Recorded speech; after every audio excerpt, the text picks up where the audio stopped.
प्यारे दोस्तों, कैसे हैं आप सब। आज हम कहानी शुरू करते हैं एक जंगल की। एक जंगल था जिसमें एक बिल्ली रहती थी और उसका पति भी रहता था। वो दोनों बहुत गरीब थे और वो जंगल में जूते बना बना कर बेचा करते थे। मगर कुछ दिनों से उनका काम नहीं चल रहा था। वो दोनों पति पत्नी बहुत उदास थे क्योंकि उन दोनों का घर का खर्चा भी इससे ही चलता था। वो दोनों बहुत दिन रात मेहनत करके ये काम करते थे, पर आजकल उन्हें कोई मुनाफा ही नहीं था। रानी बिल्ली, देखो आज भी जूते नहीं बिके। अब तो मेरे पास पैसे भी नहीं हैं, ना जूते का सामान लाने के लिए और ना ही कुछ खाने के लिए। राजू जी, आप फिक्र नहीं करें, ऊपर वाला हमारी ज़रूर मदद करेगा। हमने कभी किसी का बुरा नहीं चाहा, फिर ऊपर वाला हमारा बुरा क्यों करेगा। पहले भी तो हमारी मदद होती आई है ना। हम कभी भूखे नहीं सोए, इस बार भी नहीं सोएंगे। आप परेशान ना हो। रानी बिल्ली ये सब कहकर अपने पति को, फिर वो दोनों अपने घर की तरफ निकल पड़ते हैं। रात को उस चांदनी रात में आसमान से एक पंछी आता है और वो रानी बिल्ली और राजू बिल्ला के दुकान में जाता है।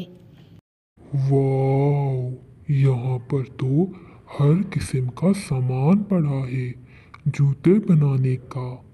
मैं बनाऊंगा जूते, बहुत खूबसूरत। और फिर वो पंछी बहुत खूबसूरत जूते का जोड़ा बनाता है। वो जूता बहुत ही खूबसूरत होता है। वो वहाँ पर रख कर वहाँ से चला जाता है।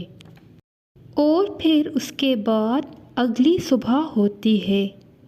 राजू बिल्ला अपने घर से निकलकर अपनी दुकान में जाता है। वहाँ पर देखता है कि बहुत सारे खूबसूरत जूतों के जोड़े वहाँ पर पड़े हैं। अरे, ये जूते कहाँ से आए? मैंने तो ये नहीं बनाए थे। इतने खूबसूरत, ये कहाँ से आए यहाँ पर मुझे लगता है कि मैं भूल रहा हूँ। शायद ये मैंने ही बनाए हैं और कहाँ से आए होंगे एक दिन में। राजू बिल्ला खुद से ऐसे ही बातें करता रहता है कि उसके पास सुनहरी आ जाती है जूता लेने के लिए। अरे वाह, कितने प्यारे प्यारे जूते हैं। मुझे ये पिंक कलर वाला चाहिए। ये बहुत खूबसूरत और चमकदार लग रहा है। राजू भाई, ये कितने का होगा?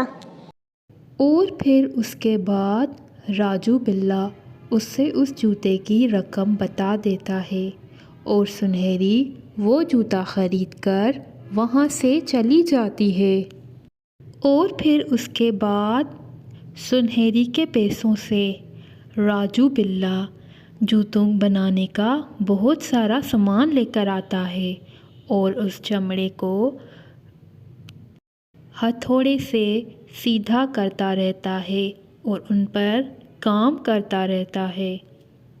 अब मैं बहुत थक गया हूँ, बहुत देर भी हो गई है। अब मुझे घर जाना चाहिए। कल सुबह आकर और काम करूँगा। राजू अपने घर वापस चला जाता है रात में। आज तो बहुत ही अजीब बात हुई है मेरे साथ। मेरा तो जूता बहुत सारे बिक गए, पर एक बात मुझे समझ नहीं आई। क्या राजू जी, क्या बात आपको समझ नहीं आई? यही कि आज सुबह मैं गया दुकान पर, वहाँ बहुत सारे खूबसूरत जूते थे, पर वो मैंने नहीं बनाए। मुझे सही से याद ही नहीं आ रहा कि मैंने वो जूते बनाए हैं या नहीं। मुझे कुछ समझ ही नहीं आ रहा रानी बिल्ली। और फिर उसके बाद वो दोनों सो जाते हैं। उसके बाद सुबह होती है और राजू बिल्ला अपने काम पर जाता है। वो जैसे ही दुकान पर पहुंचा तो देखता है कि जो चमड़ा वो रख कर गया था उससे बहुत खूबसूरत सा जूता बन गया है। आज वो भूला भी नहीं था, उससे सब कुछ सही से ही याद था। ये कैसे हो सकता है? मैंने तो चमड़ा सीधा करके रखा था, पर जूता तो बनाया ही नहीं था। और मुझे तो सही से याद भी है कि यहाँ कोई जूता नहीं था। फिर ये जूता कहाँ से आया? थोड़ी देर बाद मिट्ठल जंगल से गुजरता है और राजू बिल्ले के दुकान में आता है। देखता है कि वहाँ बहुत खूबसूरत सा जूता पड़ा है। वो उसे देखकर बहुत ही खुश होता है। अरे वाह, मुझे मेरी पसंद का जूता मिल गया। मैं कब से यही चाह रहा था कि मुझे कोई अच्छा सा जूता मिले। ये काले रंग का जूता बहुत शानदार है और बहुत अच्छे चमड़े से बना हुआ है।